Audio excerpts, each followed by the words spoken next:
So hello everybody, my name is Michelle and I also go by Shelly Shucker. I am a local arts educator here in Albuquerque and I'm really honored to be able to work with Any Given Child and Catharsis Media to bring this lesson to you today.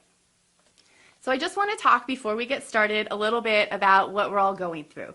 It can be a very stressful time and your home life could look a lot different than what it was like before. There might be things everywhere, Legos on the table, all of your parents are all together with your siblings, and so we have less space sometimes and just feels a little bit different and uncomfortable. Hopefully, though, you're finding things to do to really enjoy each other, and this is a great way that we can work together with our family, with our brothers and sisters, aunts and uncles, whoever might be in your house right now, helping you get through the day and finding creative outlets. So this project is inspired by a website called amplifier.org.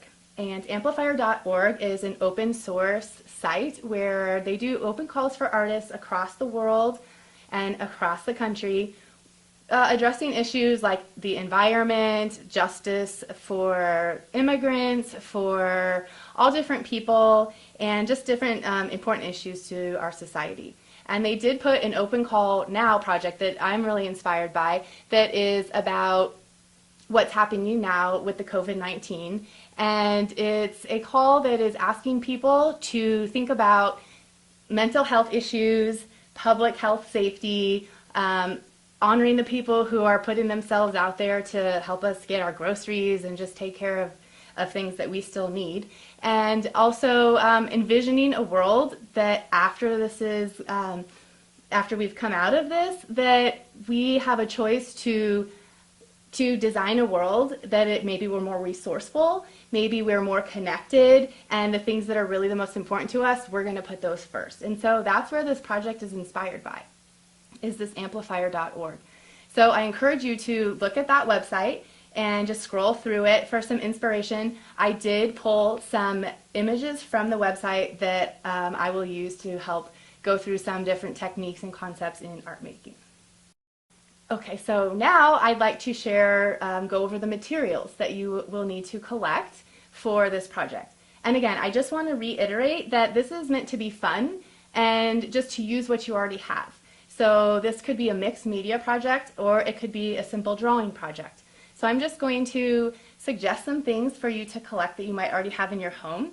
So pencils, pens, markers. If you like collage like I do, you can grab magazines, you can grab scissors, glue, you can even bust out your watercolor or your acrylic paint. And maybe you want to use some nice paper that you might have saved, or maybe you want to use the back of your homework or junk mail just to make the sketches. So it's really about using what's accessible to you right now.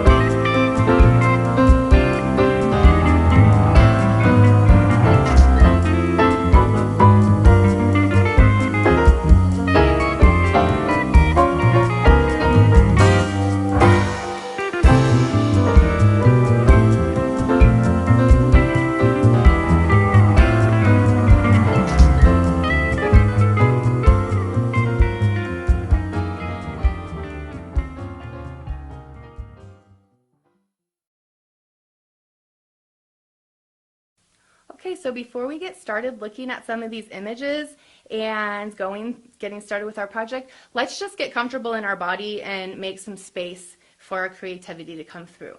So if you can stand up, just go ahead and stand up, or if you're seated, just put your feet flat on the ground and soften your knees a little bit, and we're just going to roll our shoulders back. And as you're rolling your shoulders back, just start breathing in through your nose, and I like a big sigh or exhale out the mouth. You can do that anytime throughout the day. A few more times. Let's inhale. Exhale. And you can get your hands into it, your arms. And maybe you swing around a little bit. But we're just getting loose in our body and letting go of tension. And so now we're going to look at some of these images from the amplifier.org project. We're going to talk about some art concepts. So this first image has to do with looking at the symbol. The symbol that we're looking at here is a hotel sign. Usually a hotel would say, come on in, trying to get us to travel and move around. Well, now the hotel sign is saying, stay home. So this is a cool way to think about using symbols. Also, the composition is very frontal and centered. So this is another concept of design to get people to really look at your message. When we're making posters, we're thinking about an audience. We're trying to captivate them and tell them a message. And then finally on this image, we're looking at contrast. You can see that the background is pale and the foreground, this sign in the front, is popping out because of that dark blue. And as you see, there's the names of the artists underneath each poster. So just giving a shout out to these artists that have spent their time making this art. So this next image is a hand, which is a very, again, recognizable common symbol. And you can see that the text is all inside of the palm. So that's a really interesting thing to think about. If you're going to put text in your poster, are you going to put it around the frame? Maybe you're going to put it inside of the image that you've chosen. Also, I talked about using whatever you have at home. So this is looks like it's a print. So this is a different medium. So thinking about the different mediums that you can use is going to bring up a different feeling or create a different texture within your poster. Also, you see here there's a frame around it, a border, something that you could think about putting in yours. This next slide image is really about graphic design. There's a lot of lines and elements that here we have a symmetrical shape. So like if you folded it in half, it would be exactly the same. Pretty much exactly the same, and it's all red. So that's monochromatic. It's using one color on a white background. And then as I mentioned, there's a lot of pattern, and there's nothing really recognizable. Maybe the center kind of looks like an eye, but the rest of it is just design and pattern. And it's saying stay kind. And then another tag at the bottom. So just thinking about the way the text and the image is in relation with each other. This one is super cool to us because this is an artist who actually lives in Albuquerque. And she has a sense of cultural identity there. So you can maybe think, oh, this person is from the Southwest. Her ancestors are from here. She's wearing this traditional necklace and her belt. And so we get a sense of where she's coming from. Something that's really also interesting here in this poster is the color theory that she thought about, with the yellow in the background and the blue and the orange, the complementary colors in the front. So it gives this cohesion by the choice of colors that she used. And then you see that white, together we will endure this, is really popping out. The white, again, that's the contrast that we had talked about previously. And then this is the last one we're going to look at today before we move on. This one is has collage in the back, so that's really interesting to me. I'm primarily a collage artist, and I tend to use that often. So you can see the background is cut images from a magazine glued, and then there's this portrait of this young girl in the front, in the foreground, and she looks larger than life. And that's happening because the way that it's cropped. Her head is coming off the top of the page, and so it makes her look really large. And then also the language is Spanish. So again, that's going back to a particular cultural identity and heritage, which is something I definitely encourage you to think about when you're making your posters, because they're also connected to you and who you are and what you want to share and say through your poster work. And then again, just a reminder, take a break. We just looked at a lot of images. There's a lot that maybe you're thinking about now, so maybe you want to get up and move, or maybe you're really excited to get started because you saw all of these really cool images. So I'm going to share with you now my process. Like I said, I was very inspired by this project, and I really love to visit amplifier.org to check out their images. So I'm just going to show how I first started by generating, brainstorming words. So I put stay and then all the different things, because we hear that a lot. Stay connected, stay calm, stay grounded, stay this, stay that. And anyways, lots of words. So you can have generating, what would you say? Wear your mask, wash your hands, different things, or look for a better future, whatever ideas that you have. Totally encouraging you to come up with your own.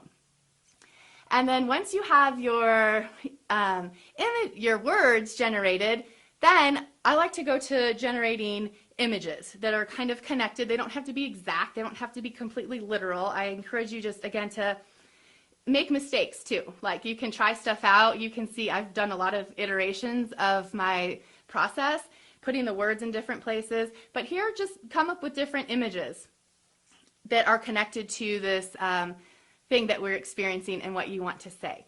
So once you get to having a whole bunch of generated ideas, images, and words, then you're going to start to combine and putting them together.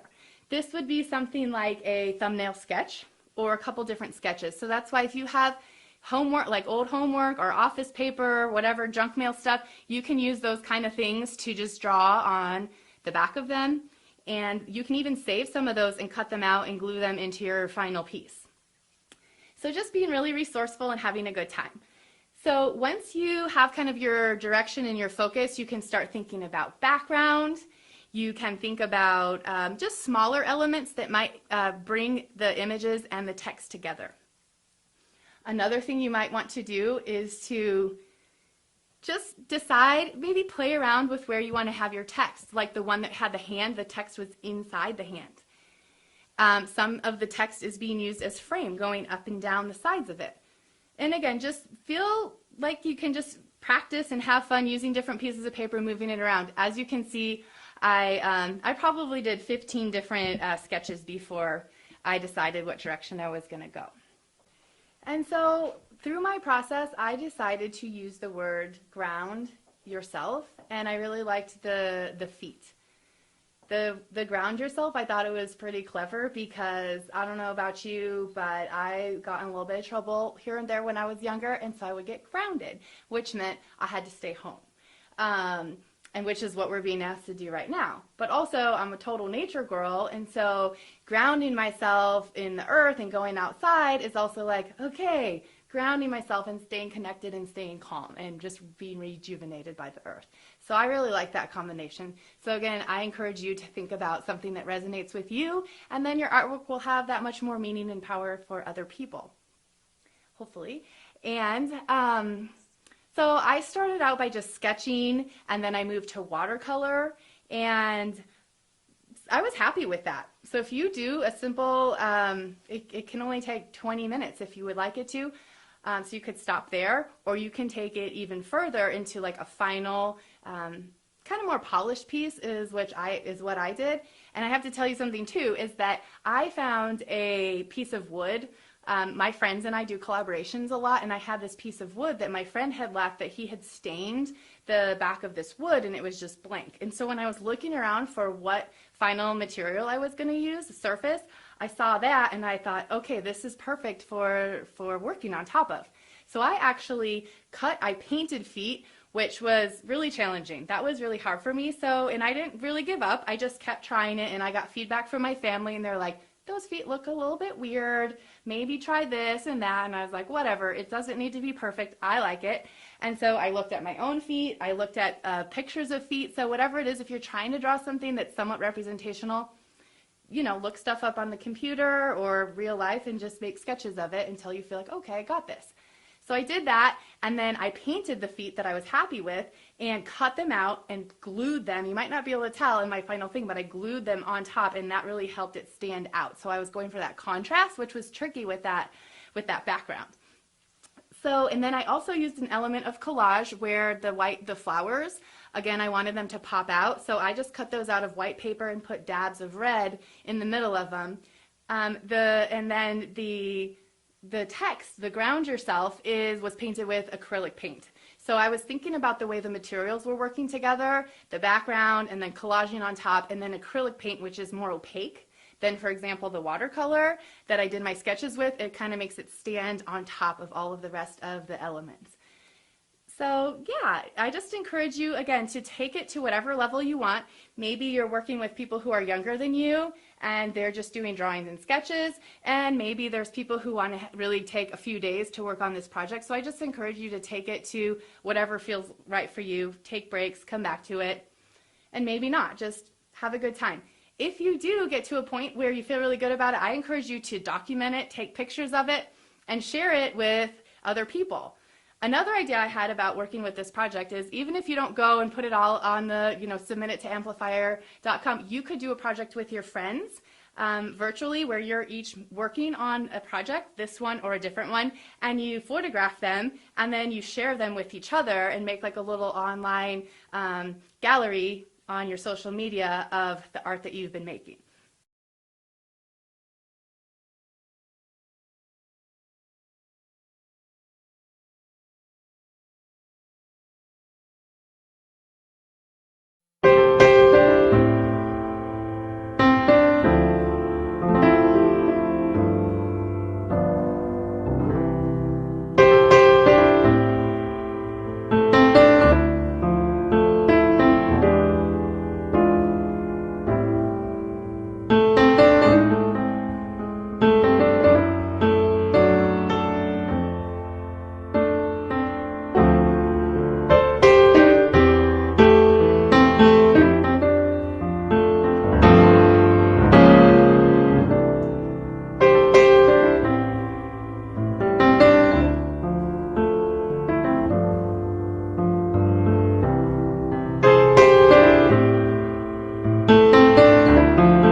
And so I just want to show you the project what mine looked like when it was, I'm almost finished. I'm still going to work a little bit here, but again, here is this board that I found in my studio that my friend had offered me. So I was just using what I had, and I had always been inspired by the background and put some collage on it.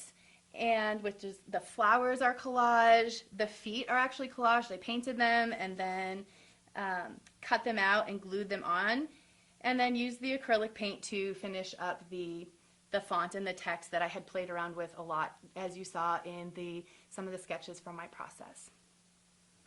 So I just want to thank you again for taking time to make art. I hope that you have enjoyed it and that you will continue and that you will share your art with the people around you. Maybe take pictures, put it up, and find a sweet spot for it in your home.